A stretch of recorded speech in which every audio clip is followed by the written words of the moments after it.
नमस्कार, मैं हूं अक्षता त्यागी और आप देख रहे हैं सत्ता एक्सप्रेस न्यूज। सबसे पहले आप सभी को गांधी जयंती और अंतर्राष्ट्रीय अहिंसा दिवस की हार्दिक शुभकामनाएं। आपका स्वागत है हमारी इस खास पेशकश में।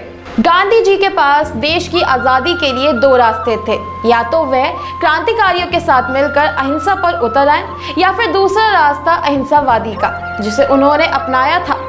अहिंसा के रास्ते पर चलकर ही गांधी जी ने देश की आजादी के लिए लड़ाई लड़ी और आखिरी सांस तक आजादी के लिए लड़ते रहे।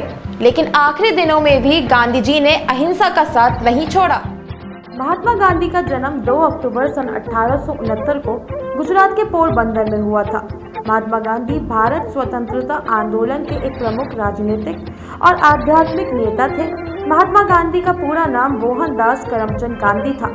गांधी जी की माता का नाम पुतलीबाई और पिता का नाम करमचंद गांधी था। पुतलीबाई करमचंद गांधी जी की चौथी पत्नी थी। मोहनदास अपने पिता की चौथी पत्नी की अंतिम संतान थे।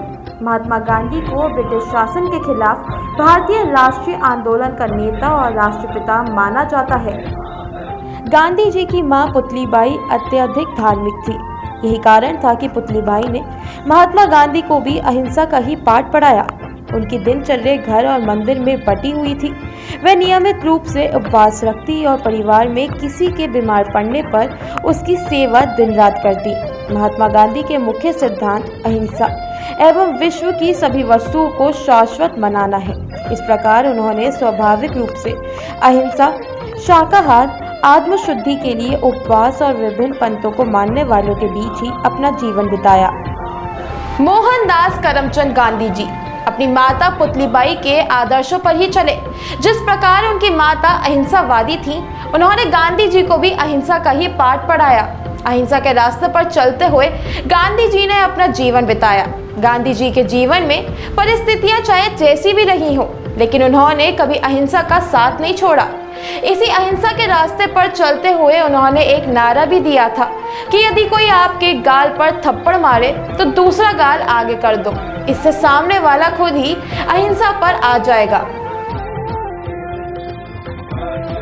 महात्मा गांधी जी ने अपने पूरे जीवन में कभी अहिंसा का साथ नहीं दिया, कभी हथियार नहीं उठाए और ना ही कभी किसी को गलत मार्ग पर चलने के लिए प्रेरित किया।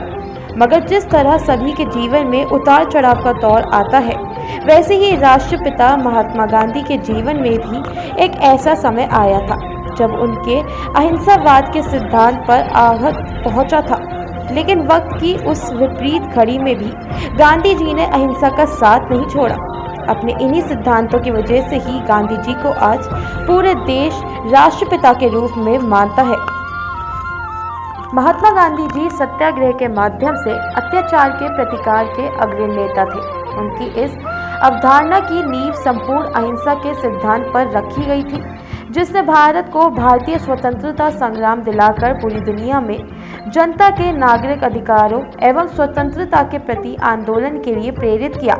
जब 23 मार्च 1931 को भगत सिंह, राजगुरु और सुखदेव को फांसी दी गई, तब लोगों में आक्रोश की लहर दौड़ गई। लोगों ने खुलकर गांधी जी का विरोध किया, लेकिन तब भी लोगों ने अपने प्रति द्वेष की भावना को न देखते हुए सभी को अहिंसा का पाठ ही पढ़ाया।